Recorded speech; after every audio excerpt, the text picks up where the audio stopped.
a show. It's a podcast show. Welcome to the Julie Cross Podcast Show. Empowering, energising and entertaining. Hi there, Julie Cross here. I want to talk about emotions today, and I'm an emotional person, as many of you would know, and I think most of us are, and obviously some of us are louder with our emotions. And I recently did a video, which you've heard as a podcast as well, with regards to emotions, when I was having a very emotional time seeing my older son Jack, graduate from his first stage of his army career.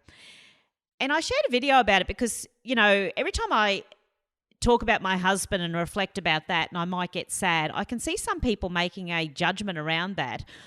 And they will often say something like, oh, do you think you still need to talk to someone about that? Or, you're still sad about it, so, maybe you haven't moved through it and you haven't moved on. Really? Like, maybe I'm just sad for a minute. And I talked about how we really need to start making that okay, that we don't need to fix it, that let's normalise it. Let's normalise that it's okay to be emotional and to cry, because if you don't do your emotions, they'll do you. So when did it become abnormal to be emotional about something that might make you sad and reflective every now and again? And why is everybody so uncomfortable in sitting with that? Why are we uncomfortable sitting with somebody with somebody that's in their sadness? Why do we feel like we need to fix that? And look at the damage that we create in doing that. When a child falls down or they're sad, we want to fix it. We might give them some ice cream, give them a biscuit to fix it. Does it need fixing, or does it need validating? That it would be understandable that you're sad right now, have a little cry and you'll feel better. Why can't we say that? Why can't we do that rather than feeling like we need to fix everybody and that everybody is fixed when everybody's happy all the time? Now, if you're melancholy all the time, then that's a different state. That's not what I'm talking about. But I'm talking about when you're a person who is extremely happy, and I like to think that I'm not a sad person. I'm a happy person that has some deeply sad moments. And I allow myself to have those deeply sad moments, because that is called being honest and real and authentic with who I am and what I'm feeling at any given moment. I then have my next moment, which may be joyful and my head will be thrown back and I'm laughing my head off. And I allow myself that moment, and I don't make a judgment on whether they're good or bad moments to be having. They're just the moments that I'm in. And so naturally, even 8 years after losing my husband, that I have a missing still, and I miss and reflect on the conversations that he would be having with Jack right now, especially with his army career and playing rugby, and that makes me feel kind of sad. Not a deep sad where I can't get up and function, but it makes me sad because I miss. So why wouldn't I allow myself that sadness? That doesn't need therapy to fix it. It just needs, and disclaimer here, I feel like every time I say this, I've got to put a disclaimer in and say that doesn't mean I'm against therapy. Of course, I'm for therapy, and I think if you need some therapy, you should get therapy. Of course you should. But I'm saying that don't make me feel that I need therapy every time I cry, because sometimes you're just having a cry, and we don't have to complicate that. We can just say, well, that's okay. You should be validated for feeling sad. Some of you think I've heard the story, and I'll tell it again because it's important, that when my husband first had a stroke and my son was diagnosed with autism, I woke up one morning with a pinched nerve in my neck. I was stressed.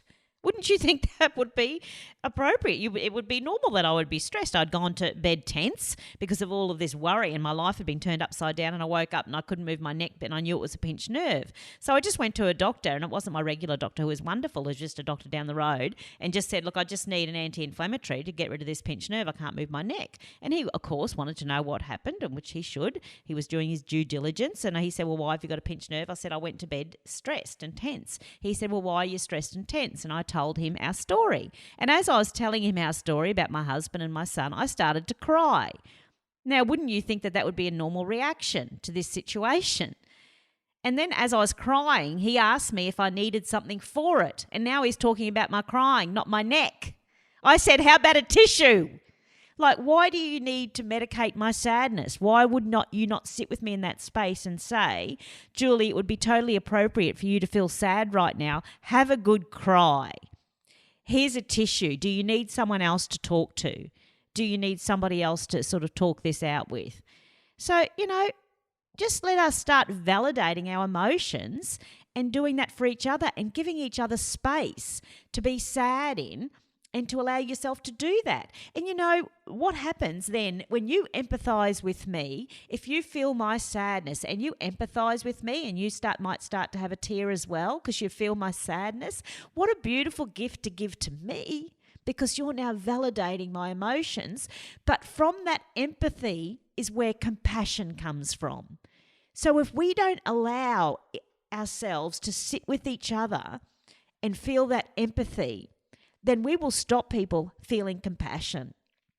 And we're not giving people a stage to feel compassion from. So let us know that it is okay to do our emotions. And if we don't do our emotions, at some point they will do us. And they will come out and they will manifest some way in our lives. This does not mean, as many of you know, this does not mean you walk on stage at work and you start telling everybody your problems. It means you find the right place to do that backstage so that when you're on stage, you can be a happier, more joyful version of you. So you find that safe place to do that. So, you know, I do my emotions freely every day and I let them out. And I make sure I have appropriate spaces to be able to be sad and with the right people. And I don't need therapy for that. It's okay. I'm living a very happy life. I just get sad sometimes. And you're allowed to be sad sometimes too, because sometimes life feels sad. Okay, so go have a good cry if you need to, and then allow yourself to have a great laugh as well. That's what emotional is. That's what emotion is, energy in motion. That's what keeps us living a great life. So go do your emotions today. Thank you. If you'd like to attend one of my public shows or book me to speak at your next conference, please visit juliecross.com.au.